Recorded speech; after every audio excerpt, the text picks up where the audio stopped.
From the East and the West, you've heard others, but now you've tuned into the best. This is a Prime Wave Media production.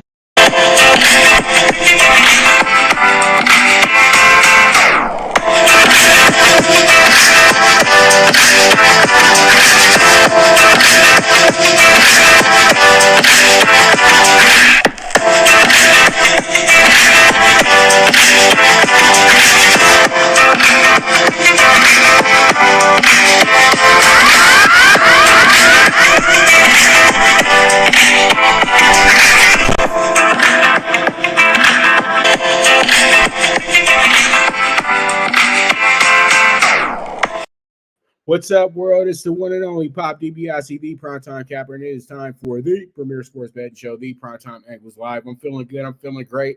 I hope you're feeling the same. We're in the fourth day of 2023. It's still fresh. It's still a new year. You know how it goes and everything like that. You get the first week to kind of just get your bearings together. Then next week, you better be on the ball, man. You better be rolling. All right, so let's jump into it. Let's talk about the NFL playoff picture first. We all know what happened Monday night. Very unfortunate situation that happened with the Bills safety, Daimler. So that was something that was very distraught for everybody. It was something that was kind of new for everybody. It was something that hadn't been seen in a while on an NFL field, if ever on a football field, you know what I mean? Even though it probably has in, smaller high schools and little peewee leagues and things like that. But all in all, it did hold the game up. We did not get a finish to that game, and that game is very important to the AFC playoff race. But let's just keep it real. We all know that it was going to be a tough game for either or, but really the team that was always in the driver's seat to get the first seed was the Chiefs. So the Chiefs literally are probably the only team that can lose and still be able to it. The Chiefs, let me take that back. The Chiefs are in a good position to just go ahead and get it because I don't see the Raiders beating them on Saturday, to be honest. And I know that they literally had to go ahead and just win. And I know that the Bills probably will win out, but the more and more I think about it, it was quite possibly the fact that the Chiefs will be able to go ahead and take care of their business because the Chiefs are really, really hot right now. They're playing really good football at the moment. They're really playing for the type of football that a team that's very confident in what they're doing, is pretty much where they're headed to. And I think that them winning the last 8 out of 9, including the last 4 in a row, just is pretty much telling us exactly where this team's mentality is at, where their heads are at. And I think that it's just going to be really tough to have the Chiefs not as the 1 seed. I think that they wind up still just being the 1 seed, even though the Bills did beat them this year. The Bengals did beat them this year. I just don't think their mental's there right now. I would say more Bills than Bengals, but we'll see how it goes. And the NFC is fun. The NFC is fun. None of us were really trying to give Aaron Rodgers and them any type of chance to be here, but they're here. But they do have to. They are in a position right now where they really need a Seattle to lose. But they're 6-5 against the conference, so they actually own the tiebreaker when it comes to a team that literally just needs to win to get in. That's the whole thing because they're 6-5, Detroit's 6-5. But Seattle and Detroit played each other, and we all know what happened in that game. Seattle wound up winning that game. So that's why we have it to have, well, hold on. Yeah, Seattle beat them by 3 in Detroit. So that game actually proves very pivotal for the season moving forward. And it's just an incredible situation. Detroit has already said that it doesn't matter what happens, the result, because they would be eliminated if Seattle wins, but Green Bay wouldn't be eliminated. But if Detroit is to beat Green Bay, they would be eliminated. But both teams we're all kind of hoping for a Seattle loss. But Seattle, it's going to be tough for Seattle to lose because Seattle is playing against the Rams. But the Rams may want to end this thing on a high note for the season. And we all know that Baker is playing for, more time in Los Angeles. Let's just keep it real. You know what I mean? So we don't really have much going on because it's only one spot for each division. I mean, for each conference, you have New England, who's in the driver's seat to win out if they're able to beat the Bills. Miami, on the other hand, they can win out if they beat the Jets. The Jets have now been bowed out of this situation, and the Steelers actually have a great chance to get in here, but they need a lot to happen. The Steelers need both Miami and New England to lose, and then they need to beat Cleveland. And Cleveland is really wants to spoil this thing for them. But it's crazy how things got kind of split up here with the AFC and everything like that. But, you got to win those conference games, man. Those are very important moving forward. So, we can rag on Green Bay all we want to, but Green Bay figured out a way to still be here because they won a lot of games within the conference. So, man, it's a crazy weekend coming up. It's always the last spot. That's the spot that's always the one that is getting chased for, and that's what you got to love about the playoffs as well too. So we'll see how it goes. We'll see how it shakes out. We move forward from there. Let's go ahead and jump into some business with baseball. And I pose a question. Will the Dodgers keep Trevor Bauer? Trevor Bauer is now off suspension, and I know that a lot they're saying right now that there is some rumblings in the locker room that they don't want him back, but then there's some people in the locker room that do want him back. I would say it's all up to the logistics and the budget for the Dodgers. Can the Dodgers get something for Bauer? That's the whole thing. I don't think that they just release him. The Dodgers want to figure out how they can get some value back for the big contract they signed for him as well too. So I would say this. I would say the Dodgers probably go into training camp with Trevor Bauer because you have to understand the element of having Bauer as your, say, second pitcher, but you can't even look at Trevor Bauer as a pitcher that can come in and be effective. It's a mental game in pitching, and we all know his mental is kind of screwed right now. So it's gonna take a while, but as a Dodger fan, I would love to have him back. I know that it's a very touchy situation and everything like that, but a lot of things were revealed in the court case, and as usual, it's in today's age, and really pretty much whenever you're dealing with athletes, you have somebody in place that really is just looking for a cash grab, and there's text messages already confirming that everything was pretty much agreed upon before the meeting. So there's a lot of things, there's a lot of red tape around this, but I say to myself, it's not my part to get into that area of it. But this is about baseball. This isn't about what a guy does off the field, and he didn't kill anybody, and it was just an unfortunate situation that is supposed to be kept private, but because of the status and because of who he was, it became a public situation. So, I say that Bauer has pretty much served his time. He's missed a lot of games over the last 18 months. I do feel like the MLB did exactly what they wanted to do. They shut him down, and pretty much he's back. They've let him off of suspension because they don't want to deal with a possible monster lawsuit coming from him as well too. So pretty much I truly do think that Trevor Bauer can be somebody for the Dodgers that can be a big asset if he's able to play Trevor Bauer baseball. You know what I mean? It depends on who you're getting. So I know spring training will be a great example of what you would be getting with Trevor Bauer moving forward. And if he doesn't look good in spring training, get rid of him. It's that simple.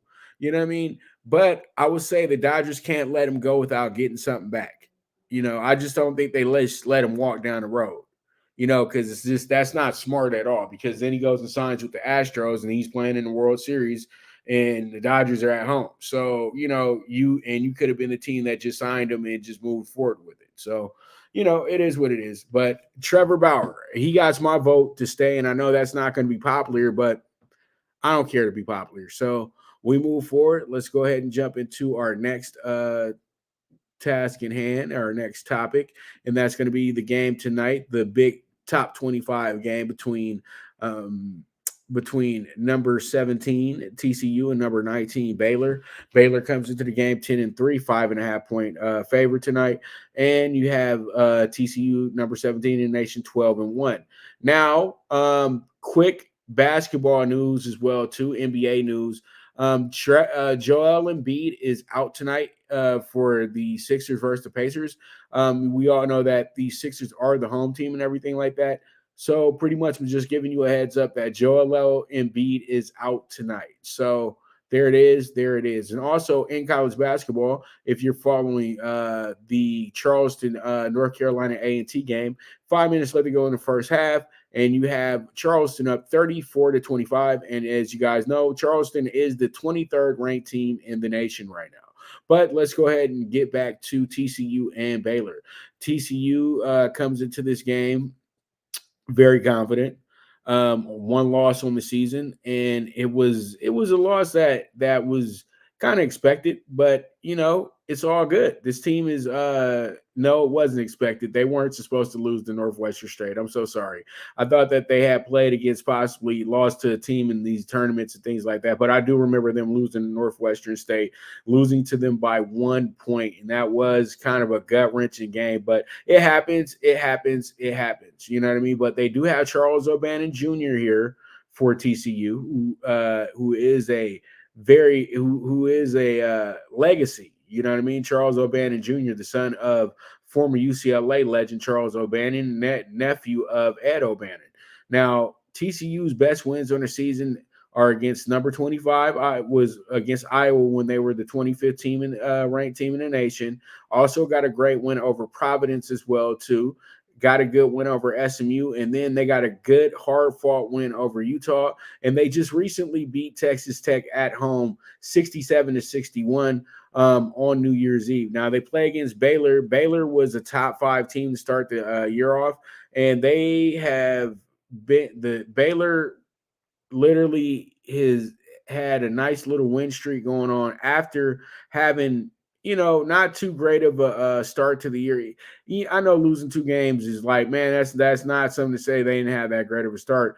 But with a team like Baylor, who was so dominant when they won the national championship and been dominant over the last half a decade or so, that is kind of weird for them because they don't usually start losing. They don't usually lose their second game, sometimes even their first game until they get into conference play.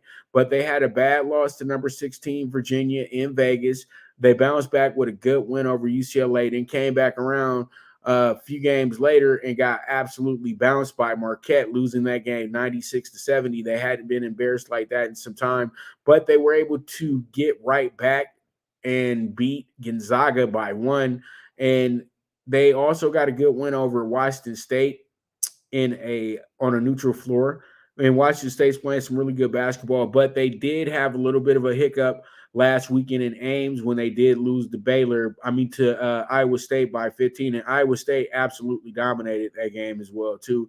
There was just a lot of things that Baylor just couldn't do right. They weren't passing the ball very well, and they had a lot of turnovers in that game as well too, 19-14, and then they got then they just got outworked 17 assists to 7 in favor of Iowa State. Just it wasn't a good effort from that team.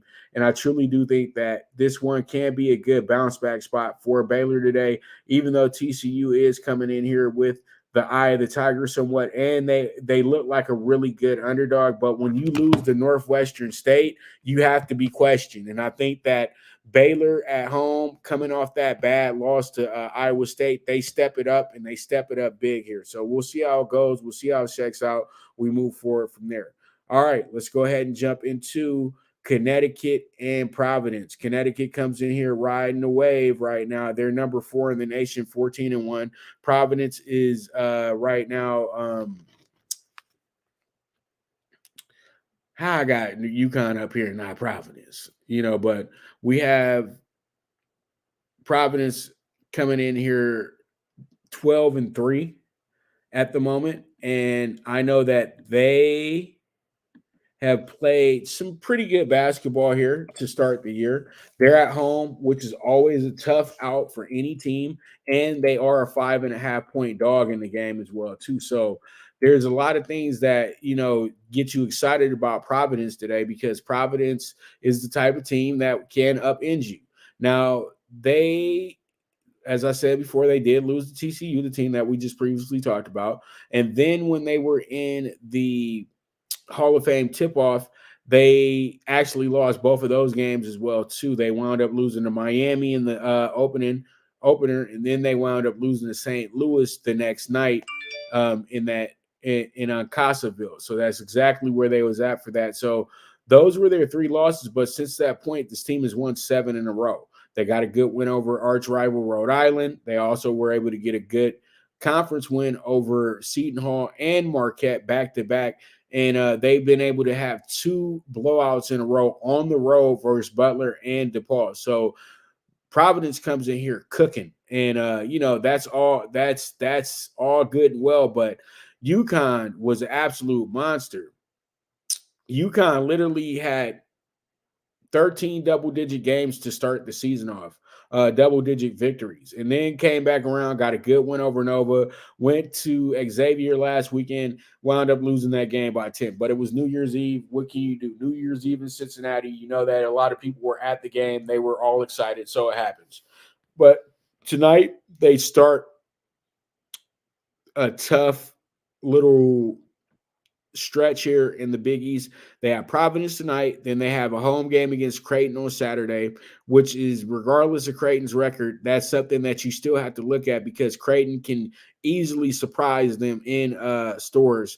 Then you have Marquette, who's playing some really good basketball at the moment, and then you got arch rival St. John's, and then you got a game coming up with Seton Hall. So their next 5 games are going to be a real judgment of what you really can think about UConn moving forward. So with that, tonight, this game looks to be a really good one, but I like Providence on the cover tonight. Possible upset here as well too. So we'll see how it goes. We'll see how it checks out.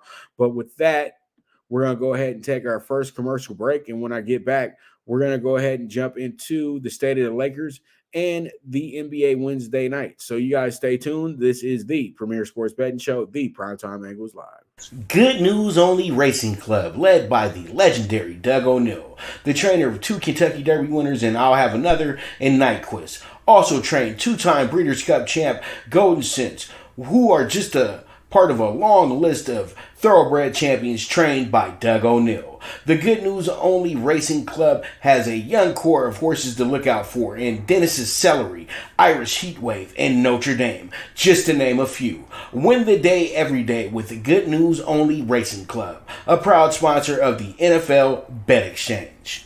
From the East and the West, you've heard others, but now you've tuned into the best. This is a Prime Wave Media production.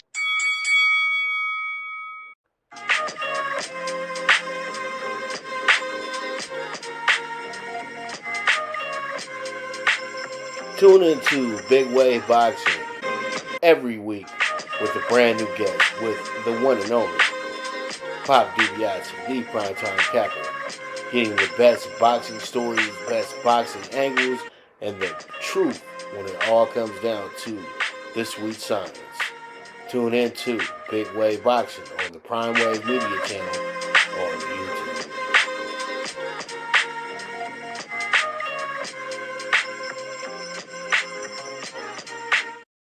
All right, we are back with the Premier Sports Betting Show, the PrimeTime Angles. Let's go ahead and jump into the state of the Lakers. And tonight, the Lakers are actually featured national game tonight on ESPN. But the crazy thing is, no LeBron James tonight. So that kind of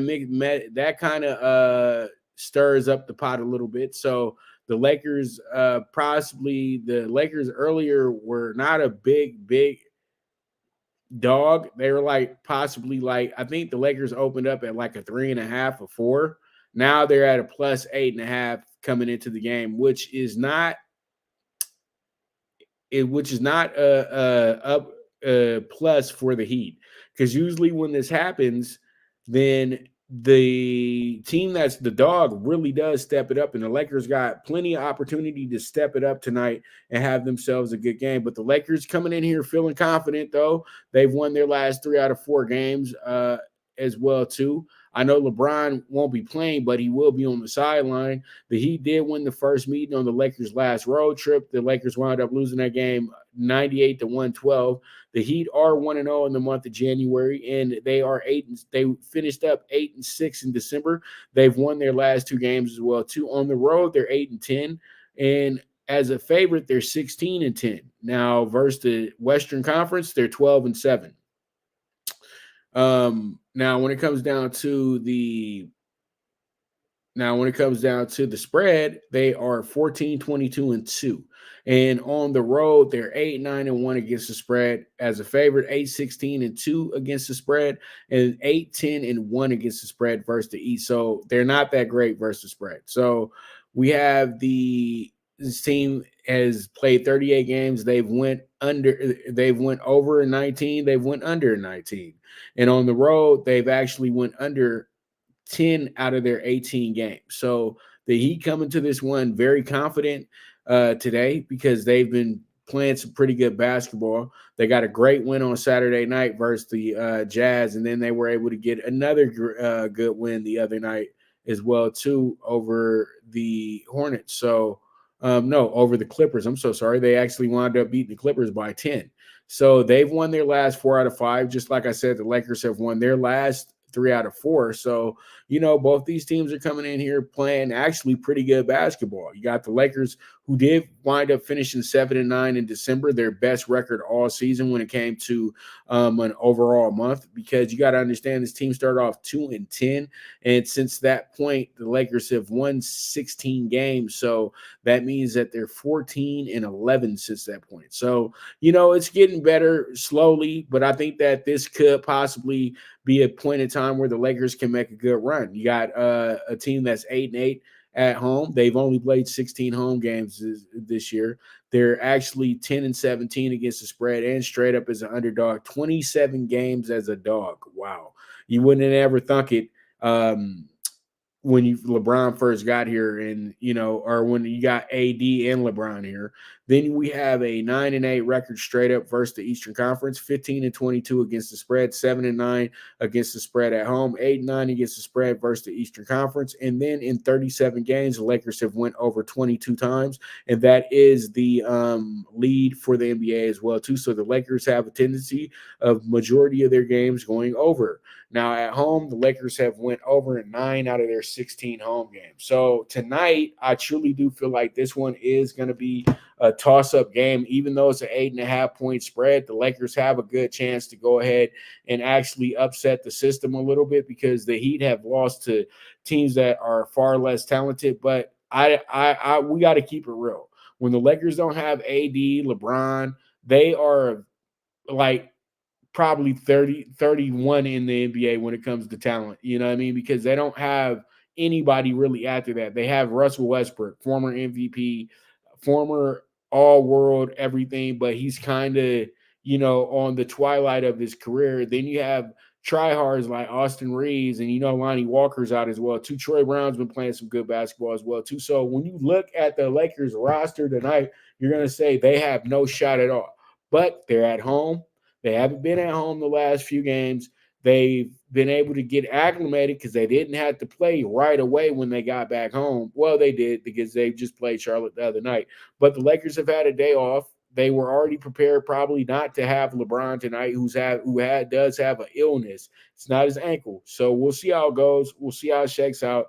Lakers should try to at least be in the game, but most likely the Lakers probably get beat by double digits or better. But if Darvin Ham gives them the right type of speech tonight, the right type of motivation, anything can happen. And I think that's where the Lakers' real biggest problem is that they don't really have a coach that's motivating them to win basketball games. He's just really talking about being tough all the time. And you can be as tough as you want to be, but if you keep losing, does it matter? So, it is what it is at the end of the day. So let's go ahead and move forward to our next topic in hand. And that's going to be for our first game of NBA Wednesday night. That's going to be the Suns and the Cavaliers. Suns coming to the game 20-18. Cavs are 24-14. 5.5-point spread to the Cavs tonight as the favorite. And this is an over under a 216.5. Now you have a Suns team coming in here that finished 5-11 in the month of December. That's the worst month that they've had since, before the bubble. You know what I mean? So pretty much Suns kind of regressing a little bit. They did start off this month with the loss as well, too, and they've lost their last 3 games in a row. And they got absolutely destroyed by New York. That was the craziest thing I saw, is that New York just had their way with them the other day, and it was no contest in that one. They actually were down by like 30 at the half. So, yeah. Suns got to look in the mirror and see exactly who they are. They're 6-13 straight up on the road. That will tell you one thing. They're 3-7 straight up as an underdog. That'll tell you another thing. And then versus the Eastern Conference, straight up and against the spread, they're 3-8. So there goes the writing on the wall right there. The Suns are a bad team again on the road. Bad team is a dog, and a bad versus the East. Against the spread, they're 19-19. On the road against the spread, they're 8-11. As a dog, though, they're 5-5 against the spread. Now, in their 38 games, they've went under 19 times. But they also have a push here as well, too. So don't think that, I'm just putting it out there, because 19-19, that would be 38. But they 19 unders, 18 overs, and 1 push. Now, on the road, they've went over 10 out of their 19 games this year, and they do have a push on the road as well, too. Now, the Cavs come into this one 9-6 in the month of December. They finished 9-6 in the month of December. They already have a win here in the month of January to start the year off as well. They've won their last 2 games in a row. They're 17-4 straight up at home, one of the best records at home. They had the best record at home. Now that belongs to the Warriors, but they're number 3 now, and they're 21-9 straight up as a favorite. They're 7-6 straight up versus the West, and against the spread, they're 19-16-3. Now at home against the spread, they're 14-6-1, and as a favorite, they're 16-11-3 against the spread. Now versus the Western Conference, they're 6-7 against the spread. Now, when it comes down to their 38 games, they've went under in 20 of them. And in their 21 home games, they've went over in 11 of them. So when I look at this one, I look to the scoreboard, and I feel like these two teams wind up going over that small number of 216.5. The Cavs seem to always play the Western Conference teams to a point to where they're scoring a lot of points in games. You know what I mean? And after scoring 154 points the other night, I think that the Cavs might be up to something, or 145 actually. So they haven't been playing great defense. I think that's going to continue tonight. And I think we wind up getting over that 217, which what it's looking at right now. All right, so let's move on. Let's go ahead and jump into our next spot, which is going to be the Pacers and the 76ers. The Pacers come into this one 21-17. The 76ers are 22-14. The 76ers lead the season series 1-0. They won that first game 120-106. Now, the Pacers are 8-8. We're 8-8 in the month of December. They also finished up they've also won their first game here in January, and that actually puts them on a 4-game winning streak coming into the game. Also, this team is 8-10 straight up on the road. They're 14-14 straight up as an underdog, the best in the league. And then when it comes down to the Eastern Conference, they're 15-8 versus the East. Now, when it comes down to the spread, they're one of the best in the league at this as well, too, 23-15. On the road against the spread, 10-8. Against the spread as an underdog, 17-11, one of the best in the league in that category as well, too. And number 1 against the East when it comes to the spread as well, too, at 16-7.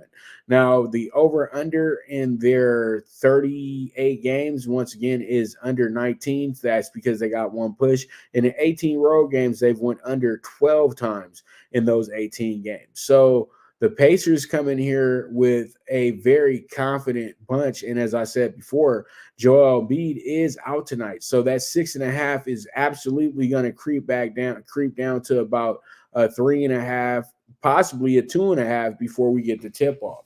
Now, the Sixers are 9-4.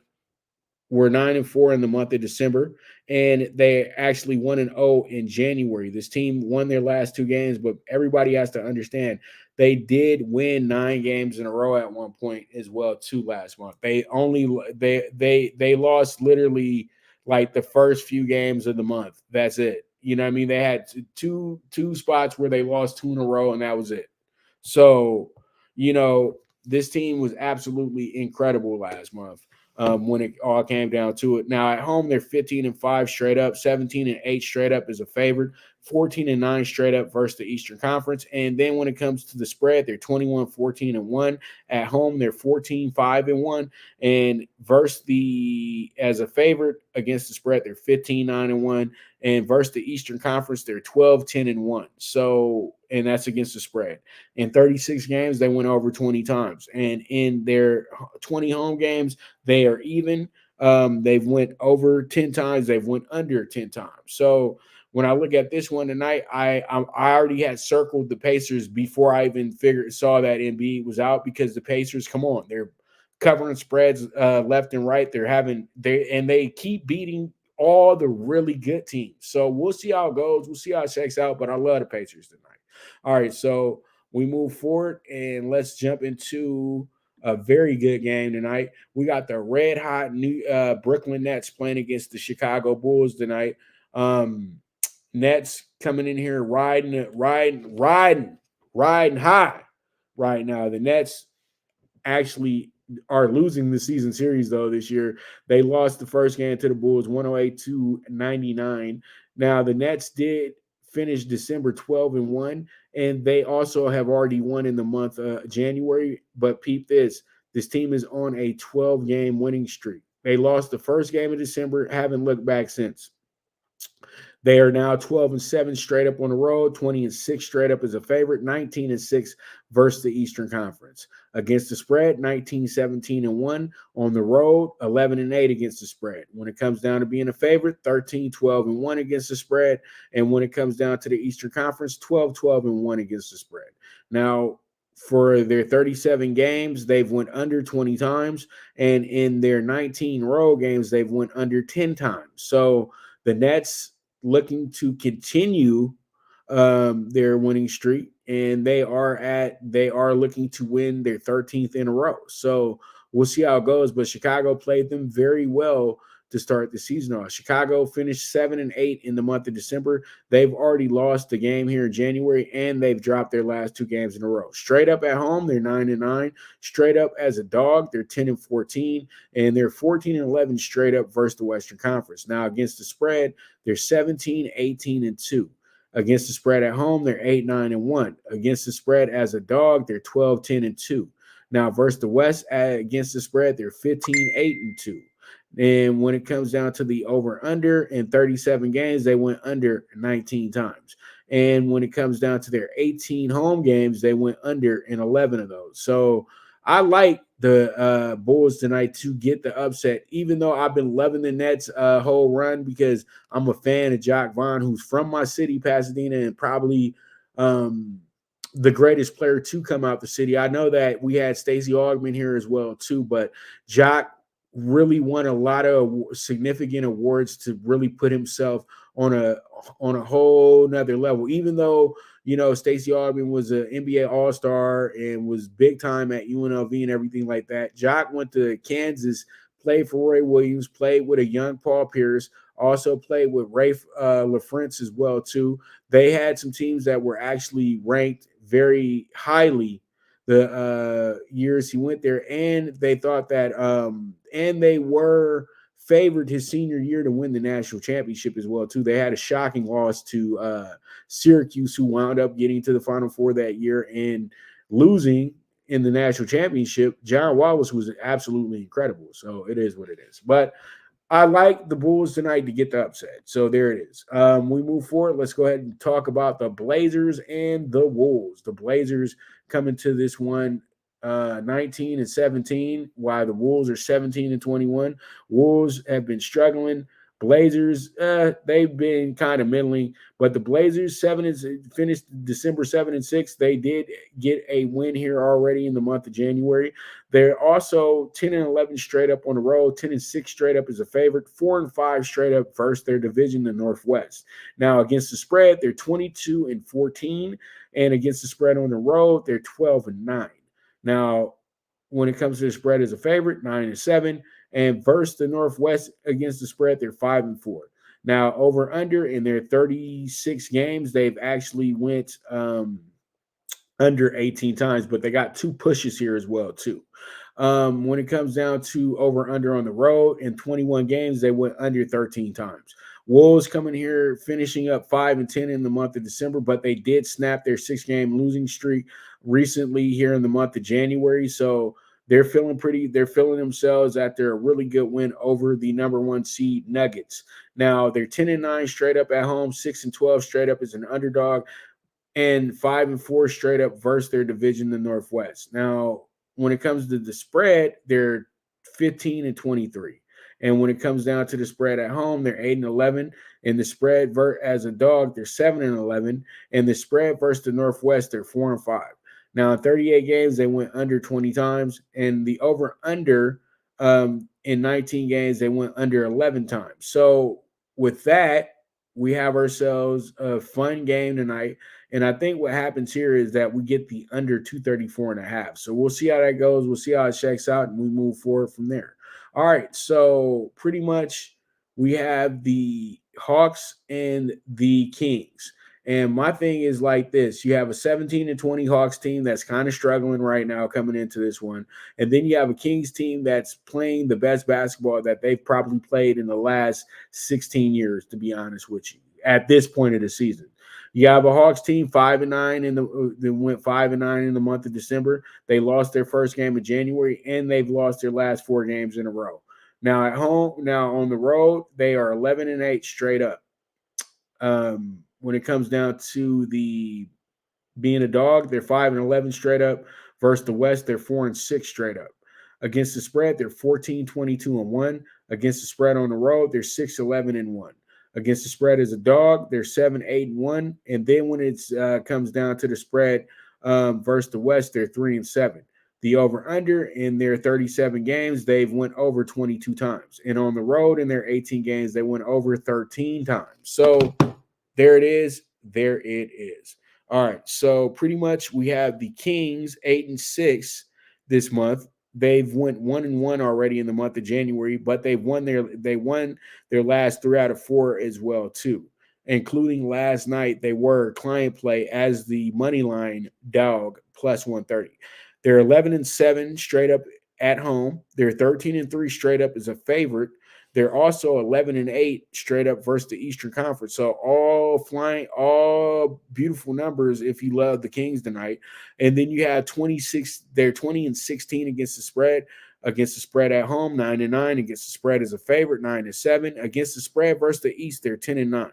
Now, when it comes down to the over and under, they've went under in 19 out of their 36 games. And when it comes down to the over and under at home, they've went over in 11 out of their 18 games. So they are a team that tends to go over at home, as I just said, and they're a team that really does have their way against the East. But this is a toss-up game. It's a toss-up game. It's a 105-115 spread. That means that it can go either way. I like the Hawks to get the slight upset here tonight because the Kings really had to work hard to get that win, and they are coming from the high altitude of Utah back to Northern Cali. So we'll see how it goes. We'll see how it checks out. But I like the Hawks to get the slight upset here, even though they're not really a dog here. But when you look at the numbers, the Kings should win the game tonight, right? But the Kings are not one of those teams yet. That's why the number it is, because you can't trust the Kings like that yet. They've had moments, but that doesn't mean that they're ready. All right, so we'll be back, and when we get back, it's time for Talking Tickets. So you guys stay tuned. This is the Premier Sports Betting Show. Now you and your friends can compete in the sport of kings and win big with Stable Duel. Get the app, pick your horses, and get in on the thrill of horse racing. With daily games competing against other players. Bring home the glory and the cash. And move up the annual leaderboard while you leave your competition in the dust. Get in the game with Stable Duel. Play, race, win. Good News Only Racing Club, led by the legendary Doug O'Neill, the trainer of 2 Kentucky Derby winners and I'll Have Another and Nyquist. Also trained 2-time Breeders' Cup champ Golden Sense, who are just a part of a long list of thoroughbred champions trained by Doug O'Neill. The Good News Only Racing Club has a young core of horses to look out for in Dennis's Celery, Irish Heatwave, and Notre Dame, just to name a few. Win the day every day with the Good News Only Racing Club, a proud sponsor of the NFL Bet Exchange. All right, here we are. Let's go ahead and jump into it. Talking tickets. You guys know this is your favorite part of the show, my favorite part of the show. All right, so here we are. CBB PrimeTime PK6, 60-1. We got Chattanooga money line plus 105. We got Fordham, who's playing out of their mind this year, plus 125. The boys from the Bronx, and then you have Georgia Tech plus 6.5 over at the Thriller Dome, and then you have the plus 6 for Texas A&M tonight, and then you also had a plus 5 on Providence, who was a part of our rivalry game of the day, and then we have our CBB game of the day. I have Baylor with the -6. This is going to be a 60-1 ticket. Let's see how it goes. Let's see how it shakes out. All right, we got the DogDay PK4 today. The 56-1. We got Iowa State plus 140. We got Penn State plus 160. Murray State plus 175. And we finish up with Lindenwood plus 230. All right. And now we have ourselves the NBA Super High Five, which is going to be 37-1.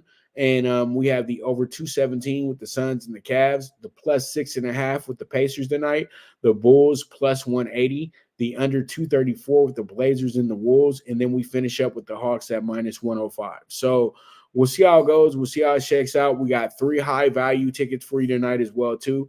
So let's get this money, baby. Like I always want to do. All right. So you guys, man, I'm telling you right now, another great show. I know we got on a little bit later than you guys are used to, but hey, it's just right in time as well too. So I thank you guys very much for tuning in today as well. I'll be back tomorrow. We got a lot of stuff going on. We got the NFL Bet Exchange first thing in the morning. Then we have this show at some point in the afternoon before 2-3 o'clock.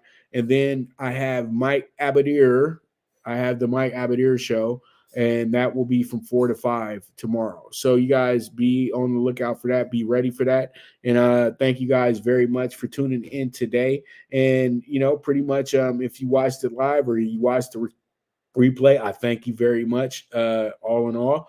And make sure that you're retweeting, sharing the show, doing whatever you got to do to get these numbers up as well too. So once again, thank you guys so much. You guys are the absolute best. We are in the 4th day of 2023.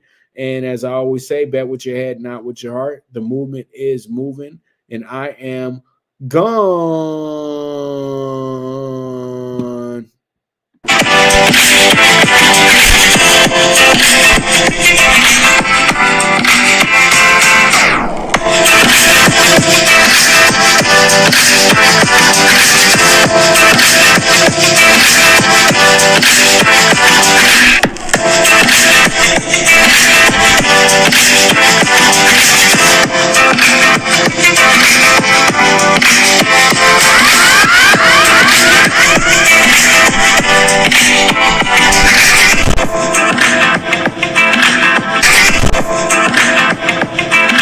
From the East and the West, you've heard others, but now you've tuned into the best. This is a Prime Wave Media production.